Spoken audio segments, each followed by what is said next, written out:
مضبوط مسلمان څوک دی او د الله په نسبت تکړه او د الله په نسبت باندې هغه دروند انسان هغه دی یعنی زموږ دا سوچ جوړ شوی دی چې بس 15 وخته مونځ کوي 15 وخته مونځ کوي او بس دغه رنګ حجونه کوي ټیک شو روجې نیسي او بس مطلب دغه کوم احکامات غړ دغه کوي او بس خیر د کو بل تکلیف ورکي دا زموږ ستاسو سوچ جوړ شوی دی غوړخه دا بم کوو مونږ در باندې فرض دا به کوي ځکه مسلمانې روجه چې در باندې فرض چې راشي صحتمند دا به چې دی نیسي زکات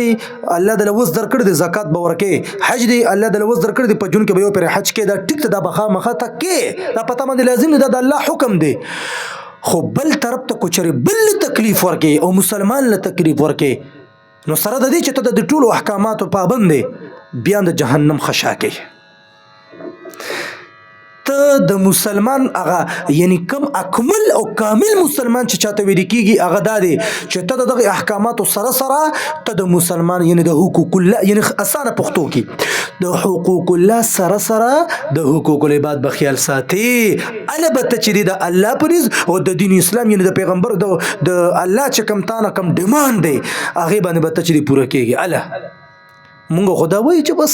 روجې نیسو بس جمعات د ټولو وختي زو او خیر د کوم مطلب د خور حصه مې نیولې ده په نن سبا زمانه کې ما داسې ډیر شي الله دې مونږ ټول معاف کړي مونږ ټول کمزور یو خدا بعضې کار داسې دی نه به ځان ساتي دا خو ته بالکل بې غیرت انسان بیا شوې ته بیا مسلمان ځان ته فسوې 15 وخته مونځ به کوي حج له به ځي هر څه به کوي عمرو له به ځي لکه زکاتونه بم صدقې بم ورکوي خو د خور په حساب باندې به چې دی ډاکک دلی ډاکا چولی د خور حصہ دا پتا باندې فرض دا به ورکې د لور حصہ پتا باندې دا به ورکې کو ور دي نکړه اگر چې تا د چیزونو د ټولو حکمونو پابند تیر شوی الله په نسبت باندې ته مجرمه د دغه خور لاس به دستا به گریوانی د قیامت به الله ته په کم حال باندې الله ته ودرېږي خلک دې ته وګوري نه چې یاره داسې مطلب داسې یو نیک عمل دی مو نو دا خبره مقصد مې دا دی چې کوشش پکار دی چې موږ د بل مسلمان له تکلیف نه ورکو